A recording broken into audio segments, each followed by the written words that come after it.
All's well now, as they've been called in. Off and running over 2 miles, the last race of the day, the Irish Stallion Farms EBF Auction Pro-Am Bumper. Together early on are Jury Time and Burning Ability. A length and a half up on Hezekiah Moscow, and improving out wide is Of Land and Sea. They're followed by Gelding, Alzo's Thunder, and Prince Melinas. Continuing on rising ground, and it is Jury Time on the inside of Burning Ability. They're both taken now by Of Land and Sea. Hezekiah Moscow next, as they race up towards the top end of the back straight. Gone very wide indeed, Of Land and Sea. So they race up to the top. Of Land and Sea moves on now from Burning Ability, Jury Time, Gelding and Hezekiah Moscow, and then Prince Melinas and Alzo's Thunder. Running downhill for the straight the first time, and it is Of Land and Sea and Patrick Mullins leading by a little more than a length to Burning Ability and Andrew Burgott. On the inside is Jury Time and David Doyle, disputing third with Hezekiah Moscow and Harry Swan. In between those two is Gelding and Owen Finnegan. And after them is Alzo's Thunder and Barry Stone. And just the back marker is Prince Melinas and James Murray. And up the straight they come the first time. And now racing over the far running rail is Of Land and Sea. Stretches on by a few lengths to Burning Ability. The grey is Jury Time, followed by Prince Melinas and Gelding. Hezekiah Moscow has now just got one behind Alzo's Thunder. Inside the furlong marker with well over a circuit to go. And it is Of Land and Sea, followed by Burning Ability. Just third is Jury Time from Hezekiah Moscow, and then Gelding, Prince Melinas, and Alzo's Thunder. As they tighten up with the circuit to race, Of Land and Sea, reeled in by Burning Ability. On the inside is Jury Time, followed up to the bend by Prince Melinas, and then Gelding, Hezekiah Moscow, and Alzo's Thunder. About to return to their point of departure, the EBF Auction Bumper. Of Land and Sea from Jury Time, who's gone back into second, and then Burning Ability and Prince Melinas next, and then Gelding, Hezekiah Moscow, and last of all is Alzo's Thunder as they go up the back to the halfway stage. Of Land and Sea again elects to go wider than most, followed by Jury Time and Burning Ability. After them in fourth is Prince Melinas, being followed by Hezekiah Moscow and Gelding. And these have dropped Alzo's Thunder inside the final 6 furlongs. And it is Of Land and Sea out in front. Has re-established an advantage over Jury Time, followed then by Prince Melinas. Burning Ability nudged along, and then Gelding, who's followed then by Hezekiah Moscow, tailing off as Alzo's Thunder. Further away is Of Land and Sea, heads up to the final 4.5 furlongs.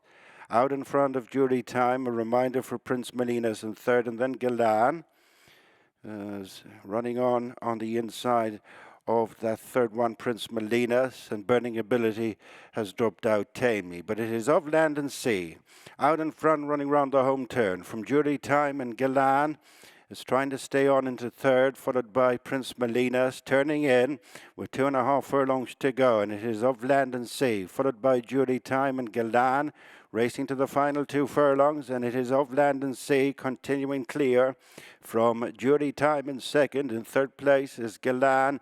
On towards the final furlong, it is Of Land and Sea and Patrick Mullins maintaining their lead, and it's a sizable one over Jury Time in second, followed then by Gelding, and well inside the final furlong. The last race of the day, the EBF Auction Pro-Am Bumper. It is Of Land and Sea, making virtually all for Paul Hennessy, guided home to victory by Patrick Mullins. Of Land and Sea wins by big margin. In second place, as they went by,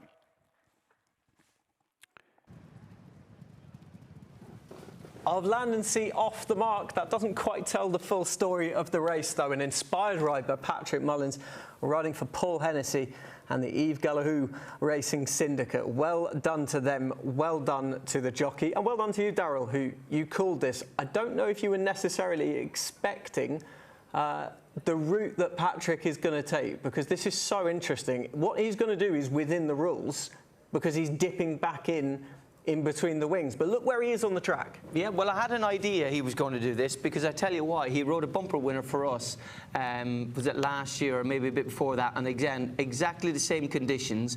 And what he's done is he's going up the far side. It's the gallop, it's the canter down on the way to the start, and it's a gallop too. And all he's doing is he's gone out onto the all-weather. He's coming back in between the wings of the last hurdle, as you can see there. He's just gone by. Back out again. There's absolutely no reason in the rule book to say that he can't do it. And you can see what the horse has done, the amount of energy that horse has saved by going up on the all-weather track. It's good ground up there. They're all galloping on heavy ground. And that is why Patrick Mullins is a master and the artist of riding in bumpers, because there you go, no stone is unturned. Every day he goes out there, he runs the track and he sees where he's meant to go and where he can go. So he did this on both circuits, it's worth noting as well. On that second time, you can suddenly see the riders in behind rowing away. He's caught them a little bit unawares, and he saved some ground on his horse. Well, he's galloping on good ground. Sorry. Yeah, he's galloping on good ground, and they're galloping on heavy ground. And we heard all the riders that got interviewed there today. They say it's atrocious out there.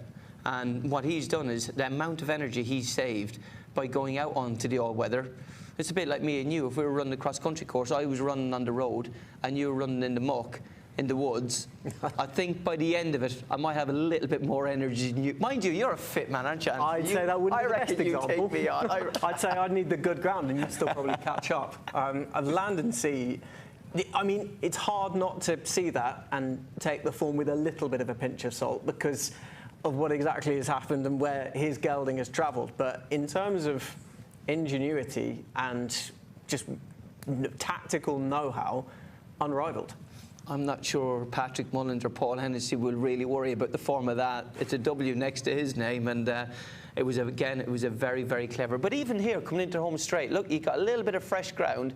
Look, he's gone in the wings again, and then look, goes back out onto a little bit of fresh ground again. It's all about knowing the courses and riding the courses accordingly, and that's exactly, he's an artist at that. He does it day in, day out, and when people see him going really wide and bumpers, etc., for Willie, he knows exactly every blade of grass that he wants to cover.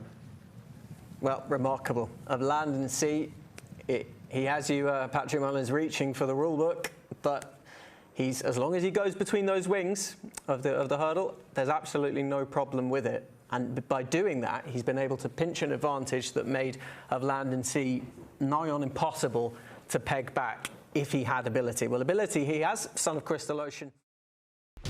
Watch live racing now on racingtv.com.